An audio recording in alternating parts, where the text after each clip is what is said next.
Hello MBA aspirants. आज मैं आपके लिए लेकर आई हूँ एमएससेट एमबीए का फुल डिटेल सिलेबस क्या रहने वाला है। आप मेरे साथ जुड़े रहिए एंड तक और ये वीडियो आपको पूरा सिलेबस डिटेल में क्लियर कर देगा। ठीक है, तो चलो स्टार्ट करते हैं। सबसे पहले एमएससेट एमबीए का सिलेबस क्या रहने वाला है, चलिए जानते हैं। आपके सामने दे रखा है, देखो ये इंग्लिश का मैं पूरा सिलेबस बता रही हूँ आपको क्या रहने वाला है।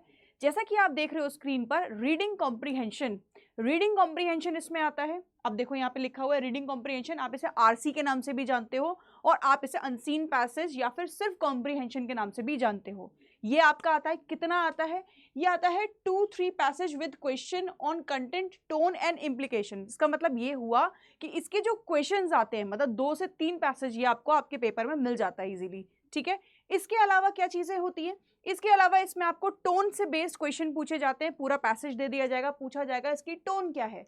हो सकता है सरकास्टिक हो सकता है डीप थॉट में हो, मतलब पेंसिव हो। तो इस तरीके से टोन की नॉलेज होना भी आपको बहुत ज़्यादा ज़रूरी है। फिर आपके पास आता है grammar based questions. Grammar based questions मतलब इसमें ऑलमोस्ट सारी ग्रामर, पूरा पार्ट ऑफ स्पीच इंक्लूड हो जाता है, जैसे कि इसमें फिल इन द ब्लैंक से क्वेश्चंस आपको मिल सकते हैं।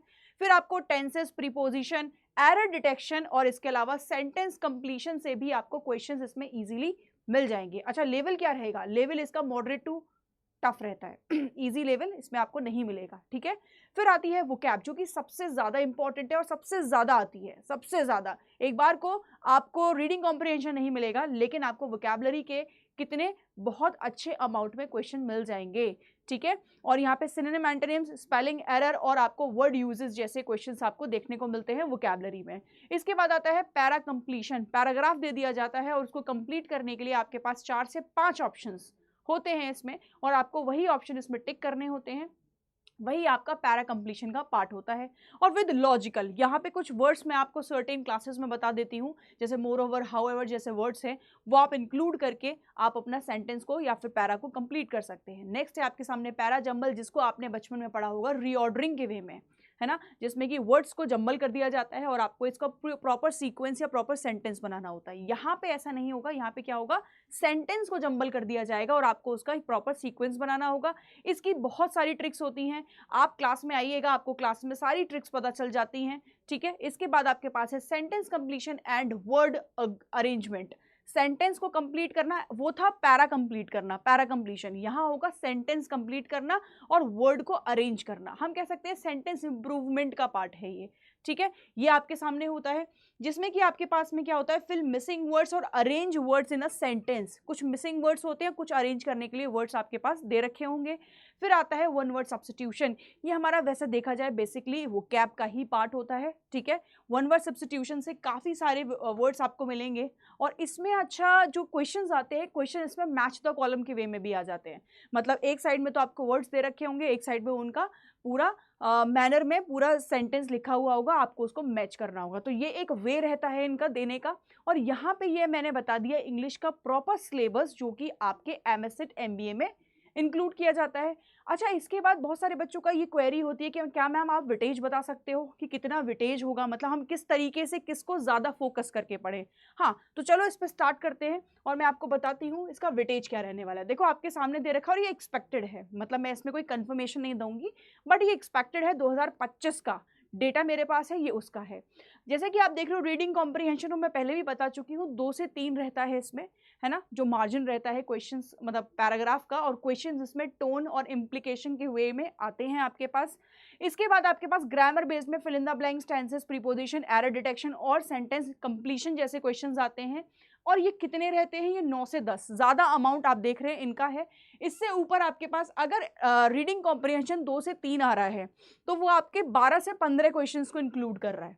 ठीक है, 12 से 15 क्वेश्चंस को इंक्लूड कर रहा है। फिर बात करते हैं अगर हम वोकैबुलरी की, वोकैबुलरी में synonym, antonym, spelling, inappropriate use of words in a sentence और different uses of a words. वो जैसे डिफरेंट यूजेस में होमोनोम और होमोनिम्स की बात करते हैं, होमोफोन्स, होमोनिम्स की, तो वो भी इंक्लूड हो जाते हैं। कितने रहता है इसका वेटेज, सबसे ज़्यादा 15। तो यहाँ पे एग्जैक्ट दे रखा है, लेकिन मैं तो इसे 15 से 20 लेके चलती हूँ, इतना तो आता ही आता है। फिर आता है पैरा कंप्लीशन, जैसा कि आप देख रहे हो पैरा कंप्लीशन का पार्ट इतना नहीं होता, इसमें 5 से 8 क्वेश्चंस आपको मिल जाते हैं।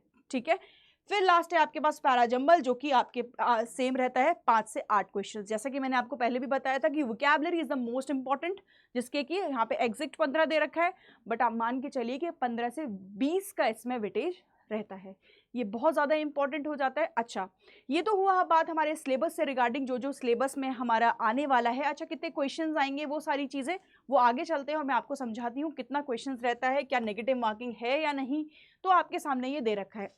देखिए, सबसे पहले आप देखिए क्वेश्चन आपका जो चैप्टर मतलब ये जो रहेगा टेस्ट, इस टेस्ट में आपको लॉजिकल रीजनिंग आपको देखने को मिल जाएगी, जिसके आपको 75 क्वेश्चंस मिलेंगे, 1 मार्क क्वेश्चन और 75 मार्क्स इसका रहेगा। दैट्स मीन कि सीधी सीधी बात है कि भाई नो नेगेटिव मार्किंग इसमें दे रखी है।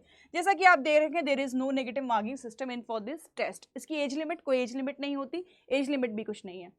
फिर बात होती है एब्स्ट्रैक्ट रीजनिंग की, इसके 25 क्वेश्चन आते हैं और मार्क 1 क्वेश्चन, एक क्वेश्चन, हर एक क्वेश्चन का 1 मार्क होता है, 25 मार्क्स का आपका रहेगा। फिर आती है क्वांटिटेटिव एप्टीट्यूड, ठीक है, इसमें क्या रहता है, ये 50 का रहता है, इसका और इंग्लिश का दोनों का 50-50 का वेटेज रहता है और ये 1 मार्क का रहता है और 50 मार्क्स आपको पूरे मिलते हैं, नेगेटिव मार्किंग नहीं है। ओवरऑल टोटल मार्क्स आप देख रहे हो मेरे पीछे, तो 200 दे रखा है। और आगे अगर हम बात करें कैसा रहता है, मल्टीपल चॉइस रहता है, ऑब्जेक्टिव टाइप रहता है, मल्टीपल चॉइस रहता है, और इसमें ऑप्शंस कितने आते हैं ये भी मैं आपको क्लियर कर दूं, इसमें 4 नहीं, इसमें 5 ऑप्शंस आते हैं। और 5वां जो ऑप्शन होता है सबसे ज्यादा कंफ्यूजिंग होता है, वो होता है नन ऑफ दीज। इंग्लिश के लिए बता रही हूँ, नन ऑफ दीज, जो कि बहुत ज्यादा कंफ्यूजन क्रिएट कर देता है, तो उसको आपको लेके चलना है। 4 नहीं 5 ऑप्शंस आते हैं।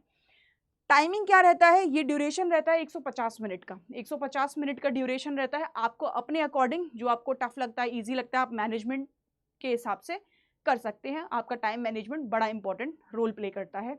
मोड क्या रहेगा, ये मोड रहता है बेटा ऑनलाइन मोड, मतलब आपको कंप्यूटर बेस्ड ये एग्जाम देना होता है, इसमें कोई पेपर पेन वाला यूज नहीं है, ठीक है।